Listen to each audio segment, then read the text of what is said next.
Dear students, good morning. Dear students, हम class 7th में Hindi grammar में 6 चैप्टर हैं जिसका नाम है विविध पढ़ेंगे। यह चैप्टर बहुत ही महत्वपूर्ण है क्योंकि इस चैप्टर के माध्यम से ही हम अपनी उच्चारण संबंधी अशुद्धियों को तथा लेखन संबंधी अशुद्धियों को दूर कर सकते हैं। इस चैप्टर में हम पढ़ेंगे वर्तनी की सामान्य अशुद्धियाँ क्या होती हैं, अतिरिक्त अध्ययन हेतु पुस्तकों की सूची, हिंदी वेबसाइट, हिंदी कैलेंडर, इन सब के विषय में हम अच्छी तरह से पढ़ेंगे। सबसे पहले हम पढ़ेंगे कि वर्तनी की सामान्य अशुद्धियाँ क्या होती हैं। डियर स्टूडेंट्स, वर्तनी की सामान्य अशुद्धियों के विषय में हम पढ़ेंगे कि वर्तनी की सामान्य अशुद्धियाँ क्या होती हैं, हम किस तरह से शब्दों को गलत रूप से उच्चारण करते हैं और हम उसी तरह से उनको गलत रूप में लिख देते हैं। इनको हम किस तरह से सुधारें, इसकी जानकारी हम यहाँ पर प्राप्त करेंगे। छात्रों द्वारा प्रायः लेखन में की जाने वाली कुछ सामान्य अशुद्धियों की सूची नीचे दी जा रही है। छात्र प्रायः लेखन में अशुद्धियाँ करते हैं। हम किसी शब्द को गलत रूप से उच्चारित करके गलत रूप से ही लिख देते हैं। इस तरह से छात्र लिखने में गलतियाँ ना करें, इसके लिए एक सूची नीचे दी गई है जिससे हमें जानकारी प्राप्त हो सकती है कि हम कौन से शब्दों को गलत रूप से लिख रहे हैं, हमें उन्हें किस तरह से शुद्ध रूप में लिखना चाहिए। साथ ही उनके शुद्ध रूप भी दिए जा रहे हैं ताकि छात्र उन अशुद्धियों को सुधार सकें। डियर स्टूडेंट्स, इस सूची में शुद्ध शब्दों को भी दिया गया है जिस तरह से हमें अच्छी तरह से पता चल सके कि हम अशुद्ध शब्द को किस तरह से शुद्ध कर सकें। अशुद्ध उच्चारण के कारण वर्तनी भी अशुद्ध हो जाती है।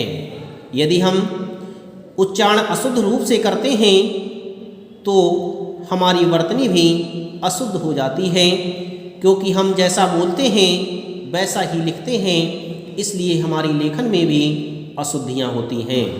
अतः शुद्ध उच्चारण का अभ्यास कीजिए। इसी कारण हमें शुद्ध उच्चारण का अभ्यास करना चाहिए। यदि हमारा उच्चारण शुद्ध होगा तो हमारी लेखन में भी अशुद्धियाँ नहीं होंगी।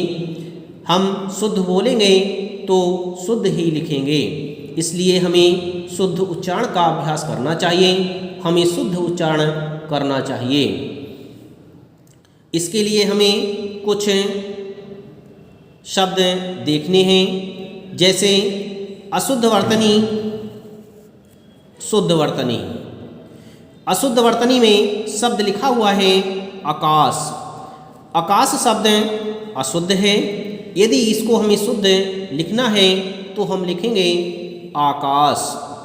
इसी तरह से अशुद्ध शब्द लिखा हुआ है पढ़ता। यदि हम इसे शुद्ध लिखेंगे तो शुद्ध शब्द होगा पढ़ता। अगला शब्द है आर्दश। आर्दश शब्द अशुद्ध है। यदि इस शब्द को हम शुद्ध रूप में लिखेंगे तो शब्द बनेगा आदर्श। इसी तरह से अगला शब्द है आशीर्वाद। आशीर्वाद शब्द को यदि हम शुद्ध रूप में लिखेंगे तो शब्द होगा आशीर्वाद। इसी तरह से अगला शब्द है उज्ज्वल। यदि हम उज्ज्वल शब्द को शुद्ध लिखेंगे तो शब्द होगा उज्ज्वल। इसी तरह से अगला शब्द है उन्नति। यदि उन्नति शब्द को हमें शुद्ध लिखना है तो शुद्ध शब्द होगा उन्नति। इसी तरह से अगला शब्द है कवि। कवि शब्द को यदि हमें शुद्ध लिखना है तो शब्द होगा कवि। इसी तरह से अगला शब्द है कार्यक्रम। कार्यक्रम में यदि हमें इस शुद्ध शब्द को लिखना है तो शब्द बनेगा कार्यक्रम। इसी तरह से अगला शब्द है कृपया। कृपया शब्द अशुद्ध लिखा हुआ है, यदि हमें इसे शुद्ध रूप में लिखना है तो हम शब्द लिखेंगे कृपया। इसी तरह से अगला शब्द है क्योंकि। क्योंकि शब्द यह अशुद्ध रूप में लिखा हुआ है, यदि हमें इसे शुद्ध रूप में लिखना है तो हम लिखेंगे क्योंकि। इसी तरह से अगला शब्द है व्रज। ब्रज शब्द अशुद्ध लिखा हुआ है, यदि हमें इसे शुद्ध रूप में लिखना है तो शब्द लिखा जाएगा व्रज। इस तरह से हमें ब्रज शब्द को शुद्ध रूप में लिखना है। इसी तरह से और अन्य शब्द दिए गए हैं, जैसे शब्द है नहीं। नहीं शब्द को यदि हमें शुद्ध लिखना है तो शब्द होगा नहीं।